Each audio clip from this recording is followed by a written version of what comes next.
Bueno muchachos, buenas noches.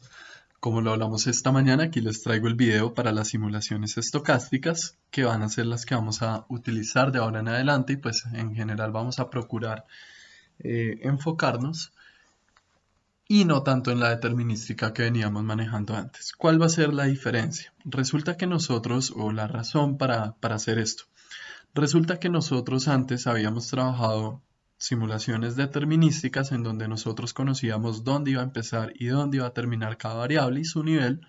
Sabíamos exactamente cuál iba a ser la magnitud de cada choque, sabíamos cuántos periodos de tiempo iba a durar cada choque, pero si ustedes se fijan, el hecho de tener ese tipo de información completa o prácticamente como poder predecir el futuro, no suena tan realista ni mucho menos para casos económicos como los que nosotros analizamos.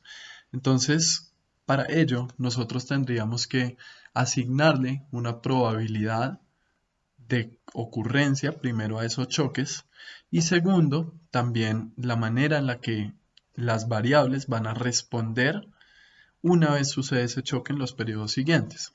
Para esto también tendríamos que asumir que los procesos siguen una media y una varianza determinada, al igual que los errores. Entonces, lo primero que nosotros tendríamos que explicar son las series de tiempo. Entonces, antes de eso tendremos que saber qué es un proceso estocástico. Un proceso estocástico como tal es simplemente un grupo de variables aleatorias. Esas variables van a depender de un parámetro y en series, cuando nosotros manejamos las series de tiempo, ese parámetro o ese argumento va a ser el tiempo. Entonces, ¿cómo la vamos a ver nosotros en la realidad? Pues simplemente una serie de tiempo va a ser el nivel que toma una variable agregada, en este caso, a lo largo del tiempo. ¿Listo? Un ejemplo de eso podría ser la producción o el nivel de precios. Esperamos que constantemente estén subiendo de nivel a lo largo del tiempo. Algunas veces nosotros podemos ver caídas como la actual del coronavirus, pero pues digamos que la tendencia general siempre en este tipo de variables es creciente. Hay una razón por la cual este tipo de series a nosotros no nos sirven para manejarlas en este tipo de simulaciones, y es que nosotros debemos suponer que estas series son estacionarias. ¿Qué significa que una serie sea estacionaria y por qué debería ser útil que una serie sea estacionaria? Por el hecho de que nos permite identificar con claridad alrededor de qué valor está tendiendo esa variable. Ese alrededor de qué valor sería la media. Y podría tener algunos picos, algunos bajos, como los que ustedes observan en esta gráfica, pero de todas maneras cada pico y cada bajo se deberían compensar para que al final pues tengamos una variable, una varianza constante. ¿Listo? Entonces, de lo que he mencionado, podríamos definir que un proceso es estacionario si su media y su varianza son constantes. Adicionalmente, podríamos considerar algunos aspectos de la covarianza, pero para el objetivo que tenemos, nivel digamos básico por ahora, no es necesario identificar qué sucede con la covarianza. ¿Listo? ¿Cuáles son algunos ejemplos de este tipo de series que sí son estacionarias? Entonces, en economía muchas veces lo que se hace es que dado que el producto no es estacionario, se puede mirar el crecimiento del producto, es decir, ver en algunos periodos cuánto creció el producto con respecto a otros. Entonces, tenemos que en este caso crece, por ejemplo, no sé, un 3%, acá el crecimiento cayó, acá el crecimiento volvió a subir. Entonces, si ustedes se fijan, este tipo de variables sí son estacionarias, al igual que podría ser para algunos casos la inflación. Con estas variables es con las que nosotros vamos a estar trabajando todo este tiempo. Ahora, para que ustedes vean algunos ejemplos, fíjense lo que yo les comentaba del PIB. Estos datos fueron obtenidos de Internet, simplemente como a manera de ejemplo.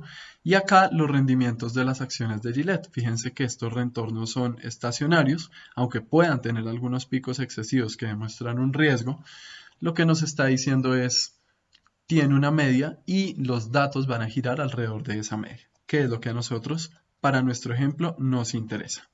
Bien, eh, hay algo que hay que tener claro y es los tipos de procesos que nosotros vamos a manejar se conocen como autorregresivos y ese tipo de procesos van a tener un orden. El orden que nosotros le vamos a llamar va a ser P. Cuando un proceso es autorregresivo de orden 1, simplemente lo que nosotros decimos es que llega hasta acá. ¿Listo? Y pues a eso le vamos a agregar el ruido blanco, que ya explico de qué se trata ese proceso ruido blanco. Cuando nosotros tenemos un proceso AR2, pues llega hasta acá más el ruido blanco. Un proceso ARP llega hasta acá más el ruido blanco. ¿Listo? En otras palabras, entonces, ¿qué nos está diciendo? Que una serie va a depender de una constante, que es esta de acá, pero también en cierto grado, y ese cierto grado depende del valor de este phi, que es un coeficiente, un parámetro, una constante que acompaña a el rezago de la variable y su pasado. ¿Listo? Entonces, una variable, el nivel de una variable va a depender de una constante, ¿sí? Y su pasado. Algún grado de sensibilidad va a tener o algún grado de respuesta va a tener sobre lo que le ocurrió en el pasado, más unos choques que va a recibir esa variable.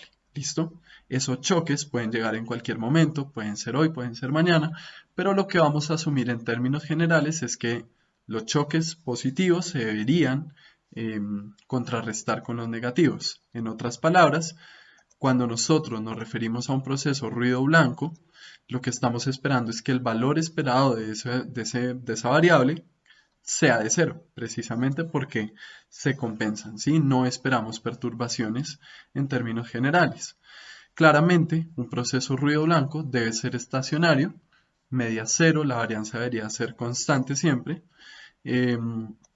y nosotros llamamos al ruido blanco o a este tipo de errores, entre comillas, ruido blanco gaussiano cuando siguen una distribución normal con media cero y varianza constante. ¿Listo? Este tipo de distribuciones son las que nosotros vamos a estar manejando. Bien, ahora, para obtener la media, pues es muy sencillo para este tipo de procesos. La media se obtiene con la constante y en el denominador vamos a colocar 1 menos y los coeficientes y los valores que nosotros tengamos para los valores de cada coeficiente. ¿Listo? Esto todo tiene una explicación estadística y econométrica detrás que en este momento no es necesario mencionar. Y simplemente, a manera igual introductoria para que ustedes revisen, una condición necesaria para saber si un proceso AR es estacionario es el hecho de que la suma de todos sus coeficientes sea menor a 1 y siempre debemos cerciorarnos de eso. ¿Listo? Ahora, un proceso, por ejemplo acá un proceso AR de orden 1, pues era lo que yo les estaba comentando. Fíjense que llega hasta el y sub t menos 1, ¿sí? Únicamente va a depender en cierto grado de su periodo inmediatamente anterior, no va a considerar los demás y un ruido blanco o proceso estocástico. Las perturbaciones y los choques que nosotros vamos a meter en Dynard van a llegar por este lado, para todas las variables o los niveles de las variables que nosotros vayamos a tener. ¿Listo? Una condición, bueno, esto ya se dijo, la media, pues como ustedes lo observan acá en el autorregresivo de orden P, fíjense que la media de un proceso AR1 pues simplemente llegaría hasta el primer coeficiente, no tenemos más coeficientes en esa ecuación. Y acá pues simplemente les dejo la varianza para que la revisen, incluso se podría generalizar para un proceso ARP. Para nuestro caso, pues digamos que eso es un valor que Dynard nos va a botar automáticamente. No tenemos que verificarlo necesariamente, pero sí es importante verificar la media, porque muchas veces nosotros queremos que un valor tienda, una constante tienda alrededor o oscile alrededor de un valor, y eso tiene que ser compatible al momento de simularlo. Bien, me parece que acá ya no se me escapa nada, no se me escapa ninguna otra explicación. Este es el concepto, si ustedes se fijan, es bastante simple, bastante sencillo de entender. Lo que nos dice a grandes rasgos es que las variables ahora van a depender en cierta medida de su pasado, van a estar atadas a su historia, por decirlo así, pero además van a recibir una especie de choques. ¿Listo? Y eso es lo que nos dicen este tipo de procesos, que son los que vamos a trabajar. Bien, ahora pasando a Dynard, les quiero mostrar lo que nosotros veníamos manejando, pero ahora cómo vamos a traducir el mundo determinístico en el que nosotros estábamos pues simulando al mundo estocástico, que es el que ahora nos interesa. Este va a ser el código. Si ustedes se fijan, es muy parecido al que teníamos antes. De hecho, hasta acá es igual, ¿sí? Incluso hasta el string va a ser el mismo código que nosotros teníamos. Y lo único que va a cambiar va a ser todo este bloque de acá. Entonces, ¿qué significa? Cuando nosotros ahora introducimos un choque, como les estaba comentando, pues entonces, ¿qué va a ocurrir? Vamos a identificar la variable sobre la que sucede este choque, pero ahora, en lugar de decir primero cuándo empieza y cuándo termina, porque como les mencionaba, lo desconocemos, y segundo, cuál va a ser la magnitud de ese choque, le vamos a establecer una desviación a ese choque. Si nosotros suponemos que la varianza de un proceso es de 1, su desviación estándar será de 1. ¿Listo? Es la raíz de 1. Entonces, de esta manera es como se involucran los bloques de choques. Acá, si ustedes se fijan, yo no he cambiado nada en las variables exógenas y no he metido ningún proceso de orden autorregresivo en el modelo. Ahorita vamos a ver cómo podemos hacer una versión alterna metiendo este tipo de procesos. Pero de todas maneras los resultados van a ser los mismos. ¿Listo? Cuando nosotros metemos el segundo bloque, nosotros tenemos que colocar acá este código, ¿listo? Todo este código. Este código lo que nos va a permitir o lo que le va a decir a Dynar es que tiene que realizar una simulación, pero esa simulación ahora va a ser de tipo estocástico. Cuando las simulaciones son de tipo estocástico, nosotros ya no vemos, en muchas ocasiones como lo veíamos antes, en donde nosotros teníamos, y lo voy a colocar por acá, donde nosotros veíamos el nivel de una variable y simplemente su comportamiento con valores absolutos, supongamos acá 50, acá 100 y supongamos que esto era el producto y acá teníamos el tiempo. Ahora lo que nosotros vemos con las funciones de impulso-respuesta es un equilibrio, llámese media, y las variables van a desprenderse cuando nosotros les colocamos un choque de esa media para después regresar a su nivel de equilibrio o estado estacionario. Entonces, para nuestro caso sería como colocar acá la diferencia del producto o incluso podemos dejar para nuestro caso del modelo dinámico el mismo producto suponiendo que ese equilibrio o esa tendencia siempre va a llegar, ¿sí? Siempre la economía va a tender hacia ese equilibrio. Y acá por lo general nos va a mostrar un número 0. Este 0 lo que nos va a decir es el equilibrio sobre el cual están las variables y la manera en la cual se va a desprender con los choques que nosotros le vayamos a colocar. ¿Listo? Nuevamente queremos evaluar esa reacción a lo largo del tiempo. Entonces, a eso es lo que nosotros le llamamos la famosa simulación de impulso-respuesta. Este código pues traducido significa función impulso-respuesta. Acá vamos a tener el número de periodos a simular y acá va a estar la variable que queremos observar. Esta variable siempre debe coincidir con la variable que nosotros estamos modificando y a la cual estamos involucrando un choque. ¿Listo? Y acá, esto ustedes todavía pues no lo tienen que tener muy claro, pero lo que esto nos está identificando es simplemente los momentos de ese proceso. Acá queremos ver los momentos de primer orden, podríamos también ver los momentos de segundo orden, de tercer orden, de cuarto orden, dependiendo de los resultados, pero en este caso no hay que llegar a tal profundidad. Cuando ustedes no quieren que les salgan algunos resultados, simplemente quitan este porcentaje de comentario y de esa manera, por ejemplo, acá pues no les va a mostrar este tipo de resultados. Si ustedes, por ejemplo, no quieren que les salga una gráfica, simplemente quitan el comentario y le ordenan por medio de esta función que no les muestre gráficas. ¿Listo? Porque las va a sacar automáticamente.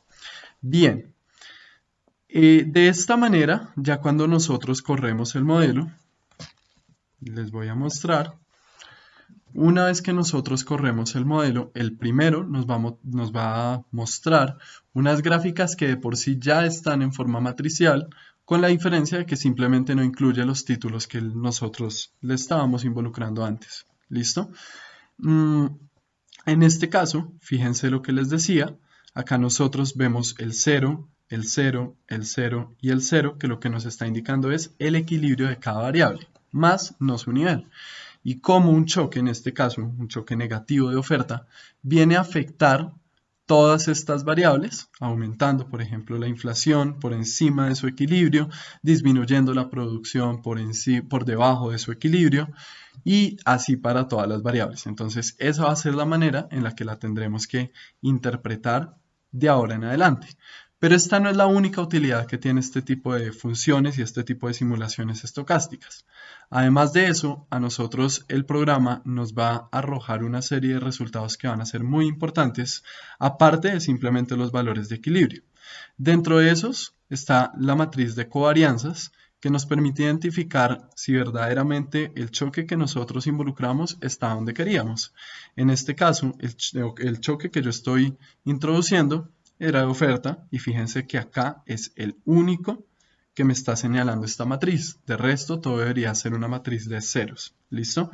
Estas funciones de política y funciones de transición para nuestro ejemplo no van a ser muy importantes, pero van a ser más adelante importantes para ustedes cuando lleguen a Macro 3 y las personas del semillero, por el hecho de que cuando ustedes hallan estas funciones de política, en otras palabras, lo que están identificando es la solución del modelo. Fíjense, entre otras cosas, que si nosotros miramos los niveles de estas variables para la primera línea, van a ser coincidentes con los valores de equilibrio. ¿Listo? Estos momentos teóricos, nuevamente, nos van a servir cuando veamos econometría, cuando profundicen más allá, y se van a dar cuenta pues de que la media, como eso sí lo estábamos comentando, la media, la varianza, la desviación estándar para este tipo de modelos debe ser constante, si no el modelo no tendría solución. ¿Listo? La descomposición de la varianza, nuevamente no me voy a enfocar en esto ustedes lo van a revisar más adelante. Me interesa la matriz de correlación, ¿por qué? Porque fíjense que nos va a decir la relación que hay entre las variables. El producto, por ejemplo, con las tasas, tanto con la tasa de interés, la tasa de interés nominal, la tasa de interés real y la inflación, va a tener una relación negativa. ¿Sí? La tasa de interés nominal es de esperar que tenga una relación negativa con el producto y positiva con las demás tasas, y así sucesivamente. Ahora, para terminar, yo quería mostrarles lo que hice en otro modelo, aplicando los procesos autorregresivos que les estaba explicando a ustedes. Entonces, para eso, yo genero dos procesos estocásticos, que son el de la perturbación de la oferta y el de la perturbación de la demanda, y sobre esos procesos estocásticos les voy a colocar un término del error para cada uno de ellos. Lo que nosotros conocíamos acá como el E sub t, aquí simplemente va a ser V raya al piso TS y E raya al piso TS, que lo que van a significar van a ser el proceso ruido blanco de la perturbación de oferta y el proceso ruido blanco de la perturbación de demanda. ¿Listo? Y recordemos nuevamente cómo era que nosotros resolvíamos un proceso de tipo autorregresivo. Nosotros teníamos la variable, que en mi caso va a ser esta variable, teníamos una sensibilidad o un coeficiente que acompañaba a esa variable, en mi caso la estoy llamando offer, a la que acompaña el choque de oferta, le asigno un valor, este valor pues realmente se lo ha asignado arbitrariamente, no tengo problema, y va a depender un periodo de su pasado, va a depender de su pasado inmediatamente anterior. ¿Listo? Del periodo pasado inmediatamente anterior. Y además, pues esta variable va a recibir una serie de choques. Sobre este B sub T sub S es que nosotros vamos a involucrar los choques de oferta. Y sobre este E sub T sub S es que nosotros vamos a involucrar los choques de demanda. Si ustedes se fijan, las variables exógenas, dentro de las variables exógenas se incluyen estos choques. ¿Listo? Ahora, fíjense que como son choques, son perturbaciones, su valor esperado o su media debería ser 0. Por esta razón, estas dos ecuaciones no incluyen constante. Fíjense que acá tenemos la media de un proceso AR1. Si nosotros esta A la volvemos 0, la media del proceso nos va a dar 0. ¿Listo? De resto, esta parte del código se mantiene exactamente igual. De hecho, acá yo debería incluir no el nivel de la variable endógena, entre comillas, aunque es un proceso estocástico, sino de las perturbaciones. ¿Listo? Acá tenemos el estado estacionario, el choque, fíjense que ya la variable que me interesa va a ser esta. El número de simulaciones que yo quiero realizar, acá lo voy a colocar simplemente en 100 y de resto el código no nos va a cambiar. Entonces, para que ustedes comprueben que es exactamente igual, acá simplemente lo corremos.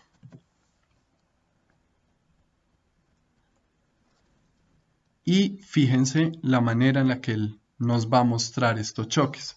Nuevamente, recuerden que este va a ser un choque positivo, perdón, un choque negativo de oferta. Entonces, en este caso, este choque, fíjense que primero ya lo grafica, ya logra graficar no como tal el choque, pero sí el proceso estocástico, dado que es una variable que se le dice a Einers que la trate como endógena, aunque no lo sea. Tenemos acá la inflación, tenemos las tasas de interés reales y nominales o regla de política, junto con el producto. Claramente en estas gráficas no va a incluir el choque de demanda porque nunca cambió de nivel, no se desprendió de su equilibrio. Mientras que en estos casos, pues si ustedes lo revisan bien, eso sí sucede. No cambia mucho, no nos alarmemos de las gráficas anteriores, pero pues digamos que es una manera algo más completa de revisar este tipo de modelos. Entonces, bueno, eso sería todo. Fíjense que acá yo lo único que estoy haciendo es que le estoy aumentando el número de periodos, entonces no se va a ver muy claras esta caída, por ejemplo, del producto acá, este aumento de la tasa de interés real al inicio, ¿sí? Pero es simplemente por el número de periodos. Con que lo tengan para nuestro caso en 100 va a estar perfecto porque nos va a simular correctamente el choque que está ocurriendo en la economía, como ustedes lo pueden observar en estas gráficas. Listo, eso sería todo, eso era lo que quería que vieran, cómo funciona y qué supuestos se tiene sobre este tipo de modelos. Y pues nada, muchachos, muchas gracias y que estén muy bien.